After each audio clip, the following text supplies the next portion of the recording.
नमस्कार,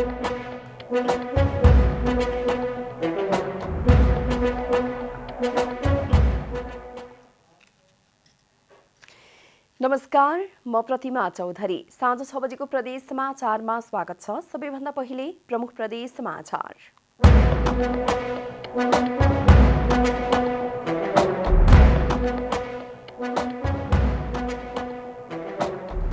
तत्कालीन नेकपामा आफ्नो प्रभाव बढ्दै गएपछि पार्टी फुटाउने षड्यन्त्र भएको माओवादी केन्द्रका अध्यक्ष दाहालको दाबी।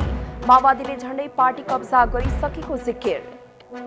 स्थानीय तह निर्वाचनमा तालमेलका लागि सहमति जुटाउनु पर्ने कांग्रेस महामन्त्री थापाको भनाई। अन्यथा गठबन्धन नहुने चेतावनी। र कञ्चनपुरमा अत्याधुनिक सेवा सुविधा सहितको 25 शैय्याको निजी अस्पताल सञ्चालनमा भारत तथा धनगढी रेफर हुनुपर्ने बाध्यता हट्ने।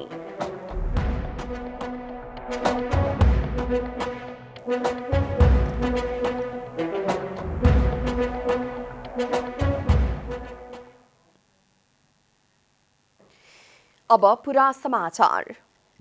नेकपा माओवादी केन्द्रका अध्यक्ष पुष्पकमल दाहालले तत्कालीन नेपाल कम्युनिस्ट पार्टी नेकपामा आफ्नो प्रभाव बढ्दै गएपछि पार्टी फुटाउने षड्यन्त्र भएको बताउनु भएको छ। बिहिबार ललितपुरमा आयोजित नेपाल कम्युनिस्ट पार्टी माओवादी केन्द्रको माओवादी ध्रुवीकरण तथा एकता कार्यक्रममा बोल्दै अध्यक्ष दाहालले यस्तो बताउनु भएको हो।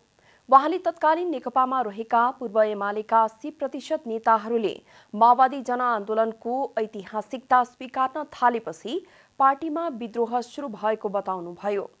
अध्यक्ष दाहालले तत्कालीन नेकपामा पूर्व एमालेका अधिकांश नेताहरूले अबको नेता दाहाल भन्न थालेपछि पार्टी फुटाउने षड्यन्त्र भएको समेत बताउनुभयो। वहाँले नेकपामा रहँदा माओवादीको पंक्ति ठूलो भइदिएको भए पार्टी कब्जा माओवादीले गर्ने पनि बताउनुभयो। अध्यक्ष दाहालले अझै पनि नेकपा एमालेमा रहेका अधिकांश नेताहरू समाजवादी क्रान्तिका लागि तयार इमानदार कम्युनिस्ट रहेको र उनीहरूको नेतृत्व पनि आफूले गर्नुपर्ने बताउनुभयो। लिएर जान्थ्यौं त्यो पार्टीलाई, तर एमालेका सबै खराब छन् भन्ने पनि सोच्न हुँदैन। एमाले भित्र त मैले 3 वर्ष हामीले बसेर हेर्यौं नि, त्यहाँ भित्र को कस्ता रहेछन् भन्ने कुरा हेर्दा त्यहाँ पनि चाहिँ 80% भन्दा बढी त इमानदारै कम्युनिस्ट छन्, क्रान्ति भइदिए हुन्थ्यो भन्ने चाहना राख्ने छन्। अध्यक्ष दाहालले देशभित्र र बाहिर प्रतिगमनकारी तत्त्वले माओवादीको उपलब्धिलाई नष्ट गर्न खोजिरहेको पनि आरोप लगाउनुभयो। वहाँले माओवादीका उपलब्धिलाई सुरक्षित गर्न सबै माओवादी एकत्रित भएर लड्नुपर्ने बेला आएको समेत बताउनुभयो। ध्रुवीकरणलाई हामी सबैले सहयोग गर्नुपर्छ र प्रतिक्रियावादीहरूले देशभित्रका र देश बाहिरका सबैले माओवादीलाई छेदविच्छेद पार्ने, माओवादीका मुद्दालाई चाहिँ सिद्ध्याउने, यसलाई कमजोर पार्ने र पुरै चाहिँ माओवादी आन्दोलनले ल्याएका उपलब्धि र परिवर्तनलाई नै उल्ट्याउने जो षड्यन्त्र भएको छ। अध्यक्ष दाहालले सबै माओवादीहरू एकताबद्ध भएर नै संविधानको रक्षा र प्रतिक्रियावादीहरूलाई परास्त गर्न सकिने बताउनुभयो। नेपाली कांग्रेसका महामन्त्री गगन कुमार थापाले स्थानीय तह निर्वाचनमा गठबन्धनमा रहेका दलहरूको स्थानीय पार्टी कमिटीमा सहमति जुट्न नसकी सो ठाउँमा तालमेल नहुने बताउनु भएको छ। बिहिबार नेपाली कांग्रेस काठमाडौँ महानगरपालिका वडा नम्बर 8 ले नववर्ष 2079 सालको अवसरमा आयोजना गरेको शुभकामना आदान प्रदान कार्यक्रममा बोल्दै महामन्त्री थापाले स्थानीय निर्वाचनमा तालमेल गर्ने अधिकार स्थानीय पार्टी कमिटीलाई भएको बताउनुभयो। वहाँले गठबन्धनका दलहरूका बीचमा देशभरि छलफल चलिरहेको उल्लेख गर्दै दलहरूका बीचमा स्थानीय स्तरमा कुरा मिलेमा मात्रै तालमेल हुने, अन्यथा आफू निर्वाचन लड्ने बताउनु भएको हो। स्थानीय पार्टी कमिटीले तालमेल नगर्ने भनेमा माथिल्लो तहले तालमेलको निर्णय नथोपर्ने वहाँले उल्लेख गर्नुभयो। महामन्त्री थापाले व्यक्तिगत रूपमा आफू तालमेलको पक्षमा नरहेको भए पनि पार्टीले गरेको निर्णय मानेको पनि बताउनुभयो। भन्ने मत मेरो आफ्नो मत हो, मत राखे, तर पार्टीको बहुसंख्यक साथीहरूले तालमेल गरेर जानुपर्छ भन्ने निर्णय गरिसके पछाडि पार्टीको त्यो निर्णयलाई मानेको छु, मान्नुपर्छ। पार्टीका सन्दर्भमा पनि यही कुरा हुने हो। तर मलाई यो भनिरहँदै गर्दा पनि फेरि पनि के लाग्छ भने हामीले यसका बारेमा नेपालको लोकतन्त्रको दीर्घकालीन हितमा छ कि छैन भनेर यो विषयका बारेमा एउटा उचित समयमा छलफल गर्नै पर्छ। महामन्त्री थापाले नेपाली कांग्रेस पार्टीभित्र बृहत्तर एकता कायम गर्नुपर्ने बताउनुभयो। प्रदेश समाचारमा अब छोटो विश्राम।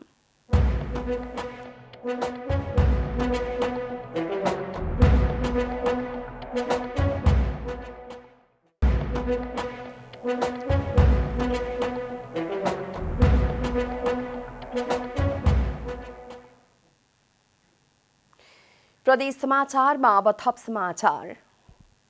सिराहाको ऐतिहासिक राजा सलहेशको मन्दिरमा प्रत्येक वर्ष झैं यस वर्षको पहिलो दिन पनि मेला लागेको छ। मन्दिरमा नयाँ वर्षको पहिलो दिन नेपालका विभिन्न जिल्ला र भारतीय श्रद्धालु दर्शनार्थीहरूको भिड लागेको छ। पूर्व पश्चिम राजमार्गसँगै जोडिएको लाहान नगरपालिकाको वडा नम्बर 12 पडरियामा पनि सलहेश फुलबारीमा साता अघिबाटै दर्शनार्थीहरूको भिड लाग्ने गरेको छ।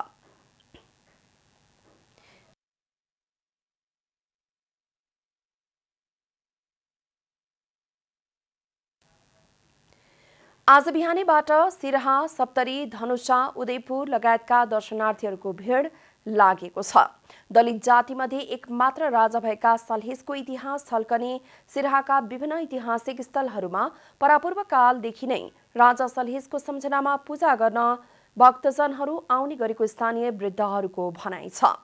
सलहेश फुलबारीमा वैशाखी गते र पताइर पोखरी र सलहेश मन्दिरमा वैशाख 2 गते तराईमा मनाइने जोडशीतल पर्वका दिन मेला लाग्ने गर्छ। यी प्रत्येक ऐतिहासिक तथा धार्मिक स्थलमा भएको राजा सलहेशको मन्दिरमा दलित जातका मानिने राजा सलहेशका सन्तति दुस्साद अर्थात् पासवान जाति नै मन्दिरका पुजारी हुने भएकाले आजको दिन उपल्लो जातका मानिसहरू पनि उनीहरूको हातबाट प्रसाद ग्रहण गर्नु यस मेलाको प्रमुख विशेषता हो।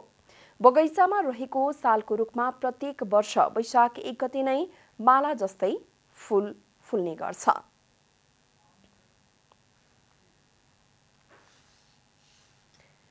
कञ्चनपुरमा अत्याधुनिक सेवा सुविधा सहितको 25 शय्याको निजी अस्पताल सञ्चालनमा आएको छ। कञ्चनपुरको महेन्द्रनगरमा अत्याधुनिक सेवा सुविधा तथा विशेषज्ञ चिकित्सक सहितको सुविधा सम्पन्न अस्पताल सञ्चालनमा आएको हो। नयाँ वर्ष 2079 को अवसर पारी 25 शय्याको मन्त्र अस्पताल एन्ड रिसर्च सेन्टर सञ्चालनमा ल्याइएको छ। सुदूरपश्चिमका विशेषज्ञ डाक्टरहरूको कुल 15 करोड लगानीमा सञ्चालनमा आएको हो। अस्पताल उद्घाटन गर्दै पूर्व मेडिकल सुप्रिन्टेन्डेन्ट गणेश भट्टले अस्पताल सञ्चालनपछि यस क्षेत्रका नागरिकले टाढा गएर उपचार गर्नुपर्ने बाध्यता हटेको बताउनुभयो। यहाँको जुन डक्टरहरूको एक्सपर्ट डक्टरहरूको चाहिँ इन्भल्भमेन्ट छ, त्यसले गर्दाखेरि यो हस्पिटल चाहिँ कन्टिन्यू हुन्छ जस्तो लाग्छ अनि हुनु पनि पर्छ। अब हामीले चाहिँ धनगढीमा हेऱ्यौँ भने अहिले 8-10 कति पुग्छ यो हस्पिटल र महाकालीमा कस्तो भनौँ कि यो टिम वर्कबाट चल्ने हस्पिटल यही होला। कोरोना संक्रमण कालमा देखिएको समस्यालाई मध्यनजर गर्दै अस्पताल सञ्चालन भएको र निकट भविष्यमै यसको स्तरोन्नति हुने अस्पताल प्रशासनले जनाएको छ।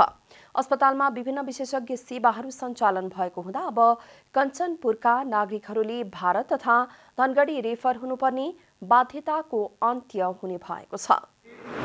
अर्थो सर्जरी, जनरल सर्जरी, गाइना अलिकति टाइम लिन्छ, सुरु हुन्छ अनि एएनटी डेन्टल हाम्रो स्टार्ट भइसकेको छ। सर्जरी पनि लगभग अन द वे स्टार्टमा छ। सबै चिज हामी रेडी छौँ। बाल रोग विशेषज्ञ पनि हामीसँग सबै अहिले म्याक्सिमम् सबै डिपार्टमेन्टहरू छ। भविष्यमा हामीले कोसिस गर्नेछौँ लगभग सबै कुरा भएनगरमा मान्छेहरूले जनरल पाइने एउटा सर्भिस पाओस् भन्ने। अस्पतालमा हाल जनरल फिजिशियनदेखि हाड जोड्ने, डेन्टल सेवा, फिजियोथेरापी, स्त्री तथा प्रसुति सेवा, 24 घण्टा इमर्जेन्सी सेवा तथा शल्यक्रिया सेवा उपलब्ध छ भने निकट भविष्यमै सिटी स्क्यान लगायतका विभिन्न सेवाहरू थप गर्ने योजना छ। प्रदेश समाचारमा अब छोटो विश्राम।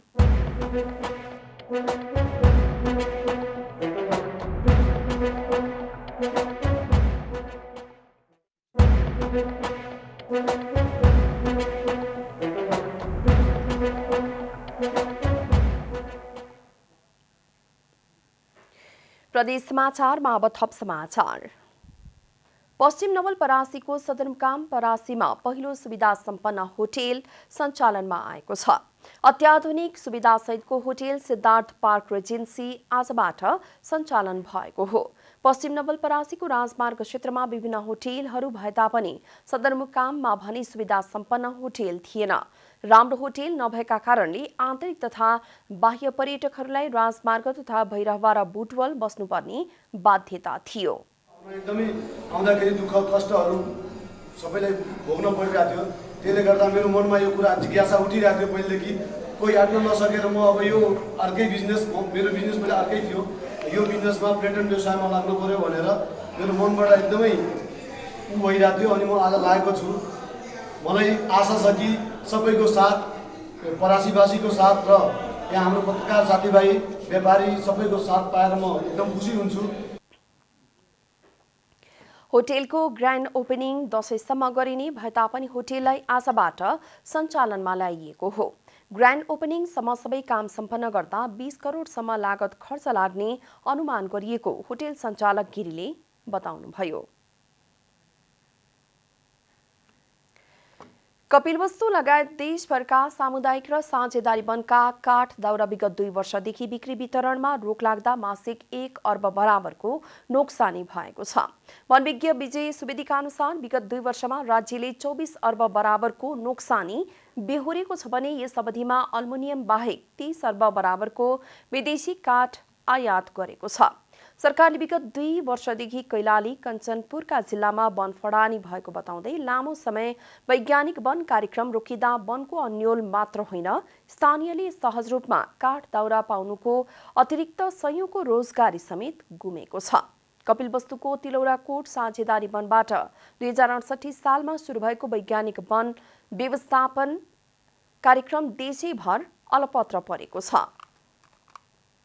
वातावरणीय संरक्षणका साथै वन व्यवस्थापन, वन संवर्धन प्रणाली वैज्ञानिक वन व्यवस्थापन कार्यक्रम हो। कपिलवस्तु लगायत देशभरमा 765 वटा सामुदायिक, 31 वटा साझेदारी, 8 वटा चाक्ला वनमा वैज्ञानिक वन व्यवस्थापन कार्यक्रम लागू भएको थियो। यस कार्यक्रमको लक्ष्य वार्षिक 20 लाख क्युफिट काठबाट 80 लाख हुँदै 9 करोड क्युफिट उत्पादन गर्दै देशमा काठको समस्या हटाउनुका साथै अर्थतन्त्रमा सबै टेवा पुर्याउने रहेको वनविज्ञहरूको भनाइ छ। अन्त्यमा प्रमुख प्रदेश समाचार।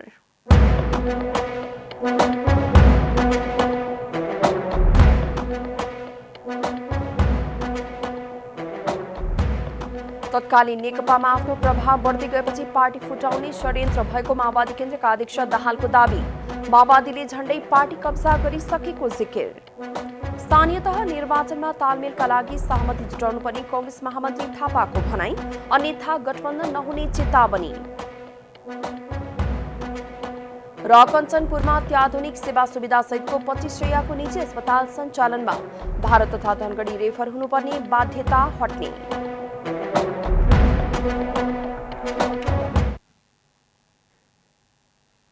प्रदेश समाचार अहिलेलाई यति नै। जनताद्वारा जनताका लागि प्रसारित जनता टेलिभिजन हेरिरहनुहोला। नमस्कार।